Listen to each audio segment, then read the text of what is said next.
नमस्कार. तर आज आपण गणपती बाप्पाच्या आवडीचे 8-10 दिवस टिकणारे खुसखुशीत तळणीचे मोदक बनवणार आहोत.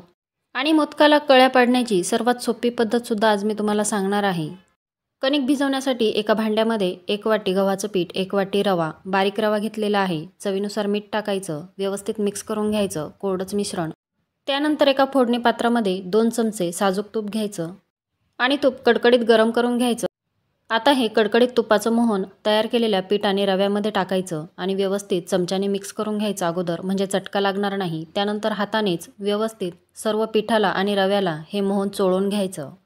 आणि आता या पिठाची मूठ वळून पाहायची. मूठ जर अगदी व्यवस्थित वळली गेली तर समजायचं की तुपाचं मोहन अगदी परफेक्ट झालेलं आहे. आणि आता यामध्ये थोडं थोडं पाणी टाकून घट्ट कणिक भिजवून घ्यायची. कणिक भिजवण्यासाठी तुम्ही पाण्याऐवजी दुधाचा सुद्धा वापर करू शकता. आणि गव्हाच्या पिठाऐवजी तुम्हाला जर मैदा वापरायचा असेल तरीसुद्धा तुम्ही वापरू शकता. आता तुम्ही इथं पाहू शकता घट्ट कणिक भिजवून तयार झालेली आहे.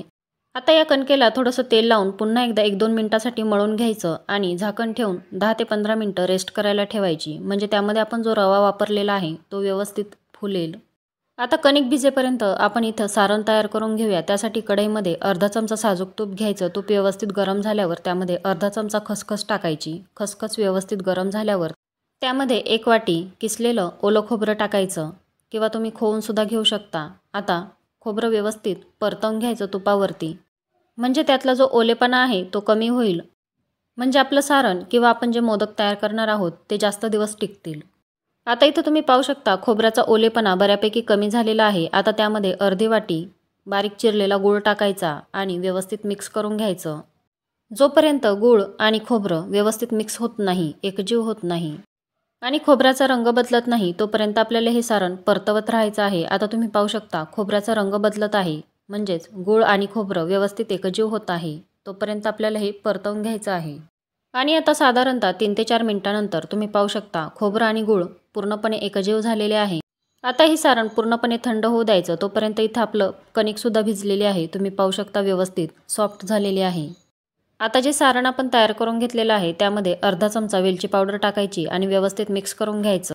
आणि आपण जी कणिक मळून ठेवलेली आहे ना त्यातून थोडासा कणिकेचा गोळा घ्यायचा आणि त्याचा असा रोल बनवून घ्यायचा आणि छोट्या छोट्या आकाराच्या लाट्या कापून घ्यायच्या. म्हणजे आपण जे मोदक बनवू ते एकसारखे होतील, लहान मोठे असे होणार नाही त्यासाठी. आता त्यातलीच एक लाटी घ्यायची आणि थोडंसं कोरडं पीठ भरभरून त्याची छोट्या आकाराची पारी लाटून घ्यायची. पारी लाटताना मधला भाग थोडासा जाडसर ठेवायचा आणि कडेनी पातळ पारी लाटून घ्यायची. पारी लाटून झालेली आहे. आता यामध्ये 1 चमचा सारण भरायचं किंवा जितकं लागेल तितकं सारण भरायचं. आणि पारीच्या ज्या कडा आहे ना त्या आपण साडी नेसताना त्याच्या जशा प्लेट्स पाडतो ना तशा फक्त गोळा करत चालायच्या आणि एकत्र करत चालायच्या. म्हणजे मोदकाच्या आपोआपच छान सुबक अशा कळ्या पडल्या जातात. आणि नंतर पारीच्या सगळ्या कडा एकत्र गोळा करून झाल्यावरती छान टोक काढायचं. आणि इथं तुम्ही पाहू शकता आकर्षक मोदक तयार झालेला आहे. आणि आता इथं तुम्ही पाहू शकता मोदकाला कड्या किती सुंदर पडल्या गेलेल्या आहेत आणि तेही काहीच मेहनत न घेता. आता इथं मी तुम्हाला आणखी एक मोदक बनवून दाखवते, शिवाय आणखी एक ट्रिकसुद्धा सांगते. आता इथं मोदकाची जी पारी आहे त्याला प्लेट्स पाडायच्या जशा आपण साडीला पाडतो तशाच आणि त्या एकाला एक चिकटवत चालायच्या. सर्व बाजूला एकसारखीच प्रोसेस करायची, म्हणजे घडी पडायची आणि एकाला एक प्लेट्स चिकटवत चालायच्या. आता मोदकाच्या सर्व कडा फोल्ड करून झाल्यावर, प्लेट्स पाडून झाल्यावर जी वरची बाजू आहे ती व्यवस्थित एकाला एक चिकटवून घ्यायची आणि त्याचं टोक तयार करून घ्यायचं जसं मोदकाला असतं तसंच. आता इथं तुम्ही पाहू शकता या मोदकाला सुद्धा किती आकर्षक कळ्या पडलेल्या आहेत. आता इथं मी त्याच प्रकारे सर्व मोदक बनवून घेतलेले आहे. आता हे मोदक आपण तळून घेऊया. त्यासाठी कढईमध्ये थोडंसं तेल मी गरम करायला ठेवलेलं आहे. तेल मध्यम गरम झाल्यावरती त्यामध्ये मोदक टाकायचे. एका वेळेला तुम्ही 7-8 मोदक टाकू शकता. अगदी 10 ते 15 सेकंदासाठी मोदक एका बाजूने छान तळले जाऊन द्यायचे आणि त्यानंतरच मोदक पलटी करायचे, म्हणजे मोदक कढईला चिकटत नाही. आणि 10 ते 15 सेकंदानंतर मोदक पलटी करायचे. तुम्ही पाहू शकता मोदक अजिबात कढईला चिकटत नाही आणि व्यवस्थित पलटले जातात. आता मोदक एकसारखे सर्व बाजूने तळून घ्यायचे. मोदक तळताना कढईमध्ये कमी तेल टाकायचं, म्हणजे मोदक सर्व बाजूने एकसारखे तळले जातात.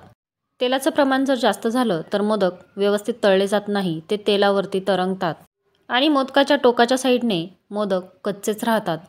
आता अगदी 5 ते 7 मिनिटांनंतर तुम्ही पाहू शकता मोदक अगदी सोनेरी रंगावरती व्यवस्थित तळले गेलेले आहे. सर्व बाजूने एकसारखे तळले गेलेले आहेत. आता हे मोदक काढून घेऊया आणि याच पद्धतीने आणखी मोदकसुद्धा तळून घेऊया. आता इथं सर्व मोदक तळून झालेले आहे. तुम्ही पाहू शकता मोदक किती खुसखुशीत झालेले आहेत.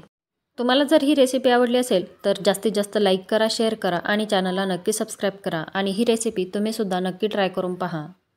भेटूया पुढच्या एका नवीन रेसिपीसोबत. तोपर्यंत बाय.